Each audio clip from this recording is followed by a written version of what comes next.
இருக்குண்ணா பிரியாணி சட்டிச்சோறு இன்னும் ஸ்பெஷலாக வச்சுருக்கானு பிரியாணி அஸ்காம். இப்போ வந்து நமக்கு ரைத்தாவும் எடுத்துகிட்டு வருவாங்க. எல்லாம் பிரியாணி இவ்வளோ பெரிய பீஸ் வச்சுருக்காமா, 2 பீஸ் இருக்குதுல்ல. முதல்ல என்ன பண்ணுவோம், இவரை பண்ணுவோம் ஸ்டார்ட் பார்ப்போம்.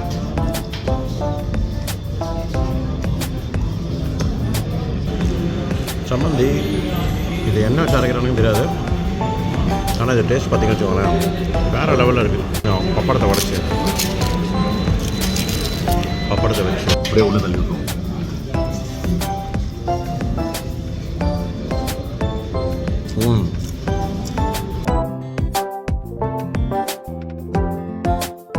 ஏ ஹாய், இப்போ லன்ச் சாப்பிட போயிட்டு இருக்கோம்பா ஃப்ரெண்ட்ஸோட.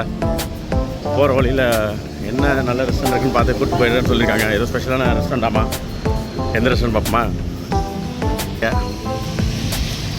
இது எந்த ரெஸ்டாரண்ட் தெரியாது, நம்மளால் ஏதோ ரெஸ்டாரண்ட் போகிறாரு.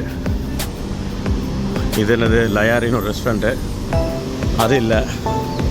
அப்புறம் அது டிஃபின் பாக்ஸ்னு ஒரு இது, நம்ம ஊர் பேருப்பா டிஃபின் பாக்ஸ். சரி எங்கே போகிறோன்னு நம்ம பார்ப்போம். லன்ச் அப்புறம் முன்னாடி ஜாலியாக இருக்கு. நீ ரூம் போகிறோன்னா முதல்ல வேணாம் அதை சொல்லக்கூடாது, அப்புறம் கண்டுபிடிச்சிடுவாங்க. நம்ம நேராக போவோம், சாப்பிடுவோம், எந்த ரெஸ்டாரண்ட் பார்ப்போம். இதான்ப்பா ரெஸ்டாரண்ட் நம்ம வந்துருக்குது. ஸ்ட்ரீட் மெயினும் ரெஸ்டாரண்ட்டா உள்ளே பார்ப்போம். வெளியே பக்கா வச்சுருக்கானுங்க. ஃப்ரூட்ஸுக்கு தனி ஏரியா, சாண்ட்விட்சு பழம்பொரி அது இதுன்னு. உள்ளே போனால் கூட்டமாக இருக்குமோ, செம்ம கூட்டம் இருக்குது. கூட்டம் தான் செய்யுது சாப்பிடும். எல்லாம் நல்லா இருக்குண்ணா பிரியாணி சட்டிச்சோறு இன்னும் ஸ்பெஷலாக வச்சுருக்கானுங்க. இங்கே நாம பிரியாணி சொல்லியிருக்கோம், பிரியாணி சாப்பிடுவோம். எப்போ இருக்குன்னு பார்ப்போம். Are you ready for biryani? கண்டினியூஸாக 4 டே இன்றைக்கும் பிரியாணி தான்.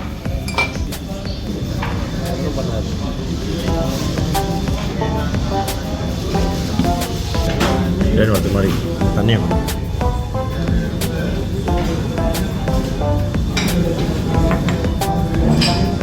தெரியக்கூடாது. ஓகே, பிரியாணி அஸ்காம். இப்போ வந்து நமக்கு ரைத்தாவும் எடுத்துகிட்டு வருவாங்க. எல்லாம் பிரியாணி, இந்த ரைத்தா, அதுக்கப்புறம் இது பேர் வந்து சம்மந்தி, அப்புறம் அது பிக்கல். அவ்வளோதான், இதுக்கு மேலே எதிர்பார்க்காதீங்க. அவ்வளோதான் இருப்பாங்க. இப்போ வேறு எதாவது வருதுப்பா பச்சரி பப்படத்தை வர வச்சுருவோம். இல்லைப்பா இவ்வளோ பெரிய பீஸ் வச்சுருக்காமா, 2 பீஸ் இருக்குதுல்ல. முதல்ல என்ன பண்ணுவோம், இவரை பண்ணுவோம். ஜூஸியாக இருக்குதுப்பா. மேலே வச்சு ஃபஸ்ட்டு ஒரு வாய் சாப்பிட்ருவோம். சாப்பிடுவோம்.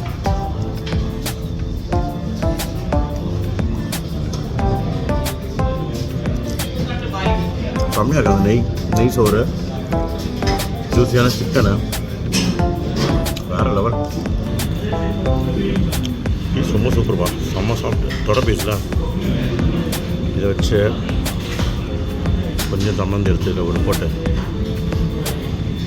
என்னடா அவன் போட்டிருக்கானே டீசெண்டாக சாப்பிடுவானா? இல்லை, நாங்கள் அப்படிலாம் கிடையாது, நாங்கள் கண்ணா அப்படின்னா சாப்பிடுவோம். இது அப்படியே எடுத்து அப்படியே உள்ள தள்ளு, செம்மையாக இருக்கும்.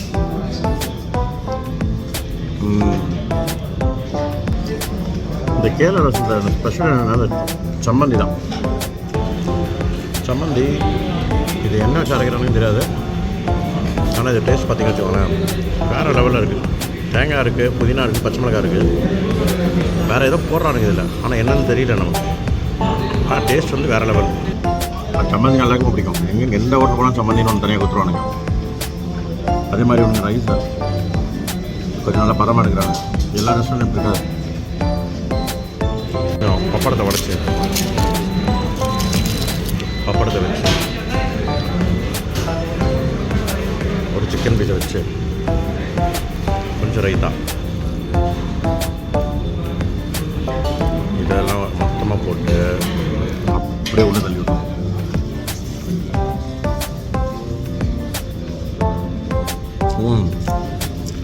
Multi flavour.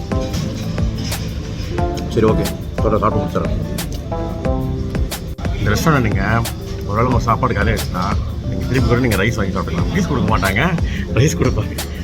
ஓகே ஓகேவா? என்ன பண்ண போகிறோம் இப்போது? கொடுக்குறாங்கன்னு பார்க்கலாம். ஓகேவா?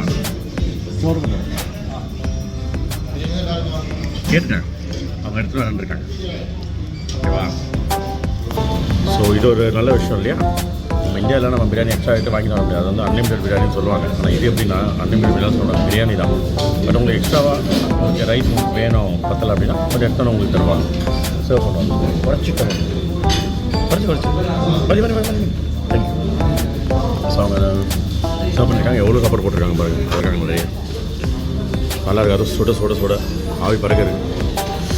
தொட முடியல, அவ்வளோ சூடு. இந்த மாதிரி ரெஸ்டாரண்ட்டை தேடி தேடி நம்ம சாப்பிடுவோம். ஓகேவா? இந்த ரெஸ்டாரண்ட் பேர் என்னன்றதை நான் வெளியே உங்களுக்கு போட்டிருக்கேன்.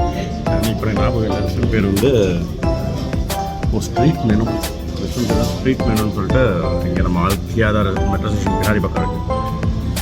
இந்த மாதிரி நம்ம ரெஸ்டாரண்ட் தேடி சாப்பிடலாம். ஓகேவா? ஓகே, இல்லை இப்போ நம்ம வந்து இந்த ஆப்பில் கரீம் ஆப்பில் வந்து நம்ம புக் பண்ணியாச்சுப்பா கேபு. இதான் நம்ம பஸ். ஆனால் இந்த பஸ்ஸு போகல நம்ம வீடு பக்கம், அதனால் கேப் புக் பண்ணியாச்சு. ஏதோ ஒரு கேப் வருது.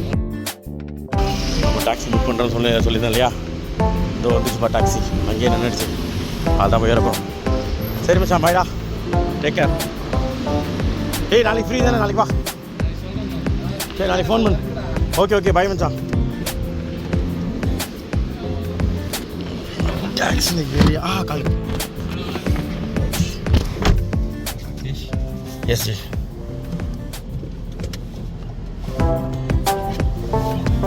ஸ்டார்டிங்காக நமக்கு ரணகலமாக காமிக்குது பார்த்துக்கோங்க.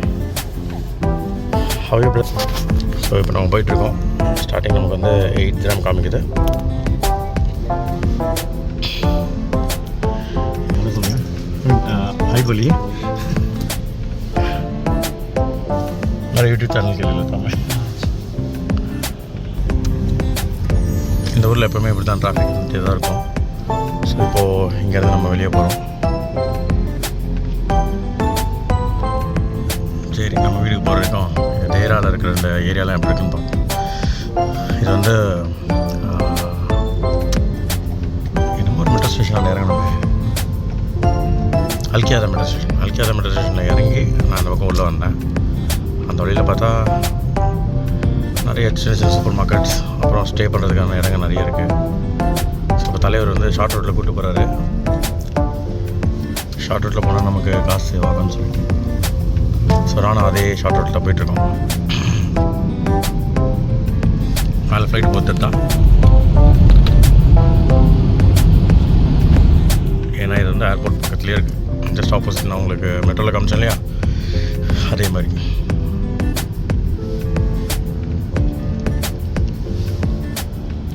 ஓகே, நம்ம இப்போது நம்ம வீட்டுக்கு வந்தாச்சு. ஸோ இங்கே அமௌண்ட் பார்த்தீங்கன்னா இதில் இந்த காமிச்சது.